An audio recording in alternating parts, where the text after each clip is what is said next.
नमस्कार मित्रों, मैं राकेश कुमावत और अपने YouTube चैनल पर आप सभी विद्यार्थियों का हार्दिक स्वागत करता हूं।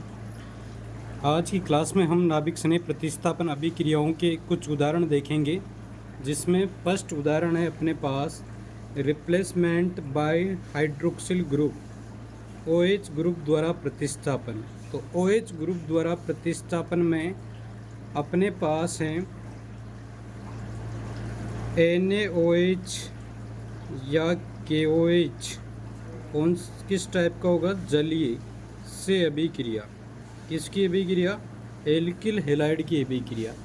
तो एल्किल हैलाइड बोले तो RX, तो R का मतलब कोई सा भी एल्किल समूह हो गया, जैसे एथिल की अभिक्रिया, एथिल क्लोराइड की अभिक्रिया जलीय NaOH या KOH से कराई जाए तो क्या होगा? यहाँ से Cl Na के साथ चल जाएगा और OH नाभिक स्नेह द्वारा Cl को रिप्लेस कर दिया जाएगा। तो अपने पास किसका निर्माण हो जाएगा? एल्कोहल का निर्माण हो जाएगा और बाहर क्या निकल जाएगा? NaCl बाहर हो जाएगा। दूसरी अभिक्रिया है रिप्लेसमेंट बाय साइनो ग्रुप। तो रिप्लेसमेंट बाय साइनो ग्रुप द्वारा प्रतिस्थापन। तो साइनो ग्रुप द्वारा प्रतिस्थापन में है KCN से अभिक्रिया। किससे? KCN, पोटेशियम साइनाइड से अभिक्रिया। तो पोटेशियम साइनाइड से अभिक्रिया में क्या होगा? अपने पास एथिल क्लोराइड की अभिक्रिया अगर KCN से कराई जाए, पोटेशियम साइनाइड से कराई जाए, तो पोटेशियम साइनाइड आयनिक यौगिक हैं। तो यहाँ पर K+ और Cn- का निर्माण होगा। अब Cn- में से इलेक्ट्रॉन किसके पास रहेंगे? कार्बन के पास ज़्यादा इलेक्ट्रॉन रहेंगे। इस वजह से कार्बन इलेक्ट्रॉन डोनेट करेगा।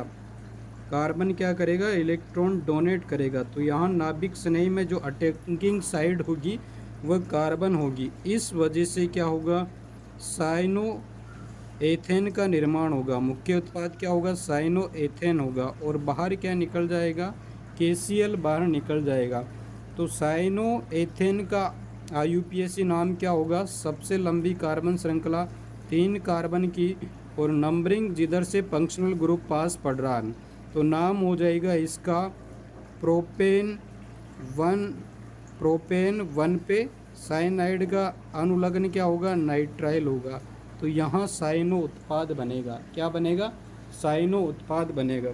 अगर मैं रिएक्शन कराता हूँ AgCN से, रिएक्शन विद AgCN से अभिक्रिया कराते हैं, तो अब की बार उत्पाद साइनाइड नहीं बनकर आइसोसाइनाइड बनेगा। क्या बनेगा? आइसोसाइनाइड बनेगा। ऐसा इसलिए होगा क्योंकि अपने पास जो साइनाइड हैं ये क्या है? Cn- जो है ये उभय दंतुक लिगेंड है। क्या है? उभय दंतुक लिगेंड है।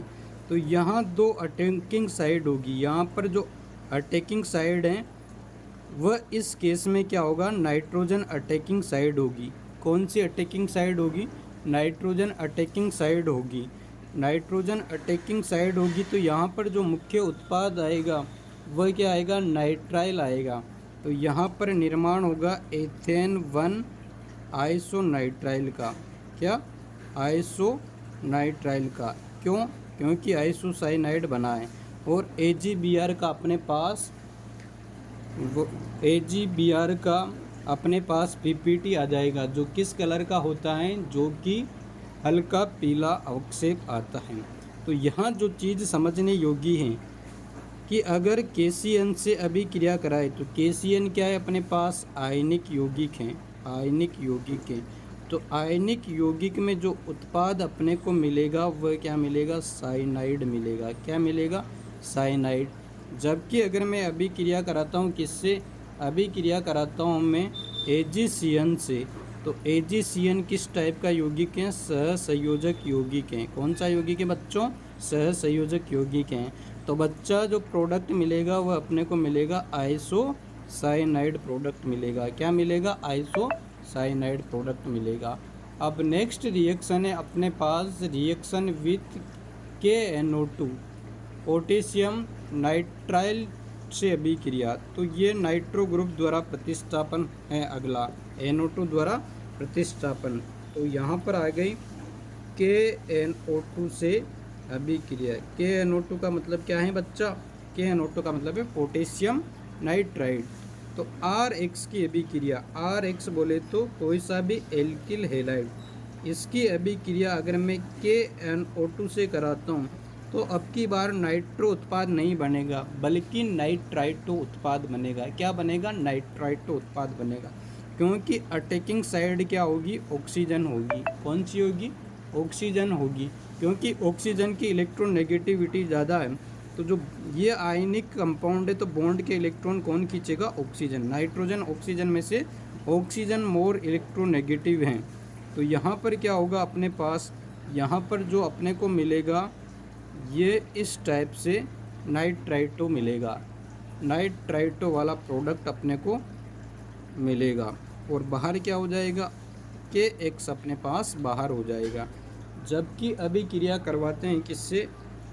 AgNO2 से अभिक्रिया कराते हैं। AgNO2 मतलब सिल्वर नाइट्राइड से अभिक्रिया कराते हैं। किसकी अभिक्रिया? एल्किल हैलाइड की अभिक्रिया सिल्वर नाइट्राइड से। ये अपने पास सिल्वर नाइट्राइड हो गया। तो ये अपने पास किस टाइप का यौगिक है? ये अपने पास सहसंयोजक यौगिक है। सहसंयोजक यौगिक इसलिए हैं क्योंकि ग्रुप डी के यौगिक सहसंयोजक यौगिक बनाते हैं, जबकि एस ब्लॉक के तत्व आयनिक यौगिक का निर्माण करते हैं। तो यहाँ से AgX बाहर हो जाएगा और नाइट्रो मुख्य उत्पाद होगा। तो नाइट्रो एल्केन मुख्य उत्पाद होगा यहाँ पर, और बाहर क्या हो जाएगा? AgX बाहर हो जाएगा। तो यहाँ पर नाइट्रो का निर्माण होगा। तो ये चीज़ आपके सामने क्लियर है। क्या क्लियर है? यहाँ पर नोट डाल के लिखो जो चीज़ आपके सामने क्लियर है। नोट में क्या डालोगे आप? नोट में लिखोगे आप कि अगर एल्किल हैलाइड की अभिक्रिया KNO2 से कराते हैं, किससे? KNO2 से कराते हैं, तो KNO2 से कराने पर क्या होगा अपने पास? नाइट्राइटो मुख्य उत्पाद होगा। तो नोट डाल के लिखो कि KNO2 एल्किल हैलाइड से अभिक्रिया कर नाइट्राइटो उत्पाद बनाता है, जबकि AgNO2 RH से अभिक्रिया कर नाइट्रो एल्केन का निर्माण करता है, क्योंकि NO2 माइनस उभयदंतुक लिगेंड है। क्या है? उभयदंतुक लिगेंड है। उभयदंतुक लिगेंड का मतलब है एबिडेंटेड लिगेंड है। अतः यहाँ दो दाता परमाणु हैं, दो दाता परमाणु हैं। कौन कौन? एक नाइट्रोजन तथा दूसरा ऑक्सीजन। तो दो दाता परमाणु हैं। इस वजह से यहाँ पर किसका निर्माण होगा अपने पास? इस वजह से नाइट्राइटो और नाइट्रो वाले इनका निर्माण होगा। समझ में आ रही है बात? अब आगे देखते हैं नेक्स्ट अभिक्रिया। तो नेक्स्ट अभिक्रियाएँ अपने पास, नेक्स्ट अभिक्रिया है 6 नंबर वाली अभिक्रिया। कौन सी? 6 अभिक्रिया सिल्वर ऑक्साइड से अभिक्रिया। किससे? सिल्वर ऑक्साइड से अभिक्रिया। तो सिल्वर ऑक्साइड का मतलब हो गया Ag2O। Ag2O से अभिक्रिया। तो Ag2O से अभिक्रिया में क्या होगा? अपने को दो क्या लेने पड़ेंगे? इस केस में दो एल्किल हैलाइड लेने पड़ेंगे। क्यों? क्योंकि यहाँ पर ऑक्सीजन की वैलेंसी क्या है? 2 है। तो दो एल्किल हैलाइड मैंने क्या ले लिया? दो एल्किल हैलाइड ले लिया। नाम क्या है इन एल्किल हैलाइड का बच्चा? नाम है इनका ब्रोमोएथेन। इसकी अभिक्रिया Ag2O से करवा दी तो क्या होगा? 2AgBr बाहर निकल जाएगा और ये ऑक्सीजन इनके दोनों एल्किल ग्रुप के बीच में आ जाएगा बच्चा। तो आ जाएगा तो क्या होगा? इसका निर्माण हो जाएगा, ईथर का निर्माण हो जाएगा, क्योंकि ROR क्या है? ईथर है। नाम क्या है इसका? Die ethyl ether. और IUPAC नाम एथोक्सी एथेन। तो IUPAC नाम ध्यान में रखना है, एथोक्सी एथेन, एथोक्सी एथेन, इसका क्या हो जाएगा, IUPAC नाम हो जाएगा। नेक्स्ट रिएक्शन है 7th नंबर वाली। 7th नंबर रिएक्शन है रिएक्शन विथ सिल्वर सल्फाइड। तो सिल्वर सल्फाइड मतलब Ag2S से अभिक्रिया। तो सिल्वर सल्फाइड में क्या होगा, यहाँ ऑक्सीजन की जगह क्या आ जाएगा, सल्फर आ जाएगा। तो सल्फर भी क्या करेगा, ऑक्सीजन फैमिली का है, तो क्या हो जाएगा, यहाँ पर जो ईथर है उसकी जगह थायो ईथर का निर्माण हो जाएगा। समझ में आ रही है बात। तो अगली अभिक्रिया देख लेते हैं, ये अभिक्रिया सेम है। तो रिएक्शन विथ अमोनिया, अमोनिया से अभिक्रिया। तो अमोनिया क्या होता है बच्चों, अमोनिया होता है NH3। क्या होता है, NH3। 11th क्लास में पढ़ाया है आपको अमोनिया के बारे में अच्छे से। पिरामिड स्ट्रक्चर होता है, sp3 संकरण होता है।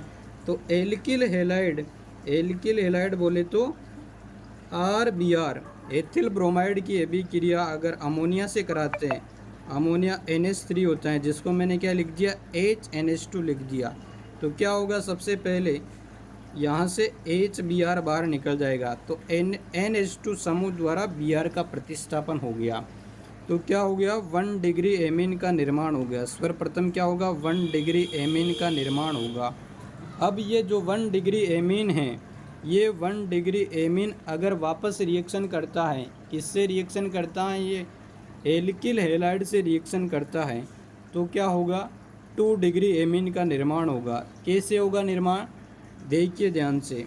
ये अपने पास एल्किल हैलाइड और अभिक्रिया कर रहा है 1 डिग्री एमीन। तो 1 डिग्री एमीन को ऐसे लिख दूं, कोई दिक्कत, नो प्रॉब्लम। तो यहाँ से वापस HBr बाहर निकल जाएगा और किसका निर्माण हो जाएगा, अपने पास 2 डिग्री एमीन का निर्माण हो जाएगा। किसका निर्माण हो जाएगा, 2 डिग्री एमीन का निर्माण हो जाएगा। और बाहर क्या निकल रहा है, ये सह उत्पाद HBr बाहर निकल रहा है।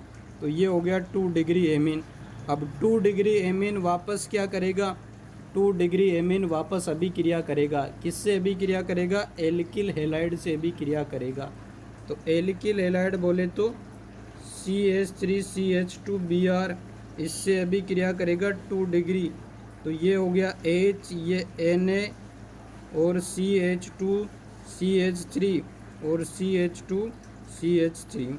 तो क्या होगा, यहाँ से HBr सेम ऊपर वाली रिएक्शन की तरह बाहर हो जाएगा और अपने पास किसका निर्माण हो जाएगा, 3 डिग्री एमीन का निर्माण हो जाएगा। क्यों होगा 3 डिग्री एमीन का निर्माण, क्योंकि यहाँ पर जो नाइट्रोजन है वह 3 एल्किल समूह से जुड़ रहा है, इस वजह से इसको बोलेंगे 3 डिग्री एमीन। और बाहर क्या हो गया, HBr बाहर हो गया। क्या बाहर हो गया, HBr। अब क्या होगा, अगर 3 degree amine, 3 degree amine, 3 degree amine का मतलब है ये 3 डिग्री एमीन, इसको ऐसे लिख दूं, CH3CH2 का होल थ्राइज और N, ये अगर वापस किससे अभिक्रिया करता है, एल्किल हैलाइड से। तो एल्किल हैलाइड से अभिक्रिया करेगा तो एल्किल हैलाइड के पास Br है, लेकिन 3 डिग्री एमीन के पास H नहीं है। तो HBr का विलोपन नहीं होगा, मतलब HBr बाहर नहीं निकलेगा। तो यहाँ पर एक संकुल का निर्माण होगा जिसको बोलते हैं चतुष्क अमोनियम लवण। क्या बोलते हैं, चतुष्क अमोनियम लवण। तो नाइट्रोजन क्या करेगा, इन 3 एल्किल ग्रुप तो है ही सही, एक और इस एल्किल ग्रुप को ले लेगा। तो एक और इस एल्किल ग्रुप को ले लेगा तो ये अपने पास 4 एल्किल ग्रुप और Br बाहर, ये संकुल का निर्माण हो जाएगा। इस संकुल का नाम क्या हो जाएगा बच्चों, बहुत इम्पोर्टेंट है, संकुल वाले चैप्टर में पढ़ेंगे। तो tetra ethyl ammonium bromide, ammonium bromide इसका नेम है। यहाँ इसके ऊपर चार्ज होगा, संकुल पे चार्ज प्लस, और बाहर जो आयन मंडल हैं वह ऋणात्मक हैं और संकुल क्या है, धनात्मक हैं। तो अमोनिया वाली रिएक्शन बहुत इम्पोर्टेंट है, वेरी वेरी इम्पोर्टेंट है। इस रिएक्शन से एक चीज़ समझ में आ रही है, अगर एल्किल हैलाइड की अभिक्रिया अमोनिया से कराई जाए तो सबसे पहले 1 डिग्री एमीन का निर्माण होता है। 1 डिग्री एमीन वापस एल्किल हैलाइड से रिएक्शन करने के बाद 2 डिग्री एमीन का निर्माण करता है। 2 degree amine further alkyl halide से रिएक्शन करने के बाद 3 डिग्री एमीन का निर्माण करता है और 3 डिग्री एमीन और एल्किल हैलाइड से रिएक्शन करने के बाद चतुष्क अमोनियम लवण का निर्माण करता है। तो ये बहुत वेरी इंपॉर्टेंट रिएक्शन है। अब लास्ट रिएक्शन है अपने पास 8th नंबर वाली रिएक्शन है रिएक्शन विथ सोडियम एल्कोक्साइड। क्या? Reaction with sodium alkoxide, sodium alkoxide या एथोक्साइड, सोडियम एथोक्साइड से अभिक्रिया, सोडियम एथोक्साइड से अभिक्रिया। अब क्या करेंगे, एल्किल हैलाइड बोले तो CH3CH2Br, इसकी अभिक्रिया सोडियम एल्कोक्साइड से कराएंगे। तो ये सोडियम O और एल्कोक्साइड कौन सा है? एथोक्साइड। तो 2 कार्बन का एथोक्साइड हो गया अपने पास NaOCH2CH3। यहाँ अभिक्रिया कराएंगे तो इस पे चार्ज है पॉजिटिव और ये है नेगेटिव। तो एथोक्साइड यहाँ पर नाभिक स्नेही की तरह काम करेगा और Br को क्या कर देगा? प्रतिस्थापित कर देगा, क्योंकि ये क्या है?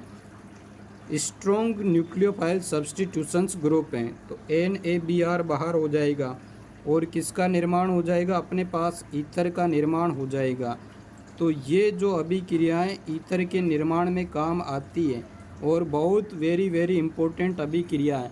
इस वजह से इस अभिक्रिया को विलियमसन ईथर संश्लेषण भी बोलते हैं। क्या बोलते हैं? विलियमसन ईथर संश्लेषण। ईथर बनाने की विधियों में भी इस चैप्टर को पढ़ेंगे। तो इसका नाम होता है अभिक्रिया का विलियमसन ईथर संश्लेषण। तो समझ में आया दोस्तों? आज हम नाभिक स्नेही प्रतिस्थापन अभिक्रियाओं के बारे में देखे हैं, जो कि बहुत इम्पोर्टेंट है ये चीज़ें। तो थैंक यू दोस्तों, मिलते हैं अगली क्लास में। Take care, bye.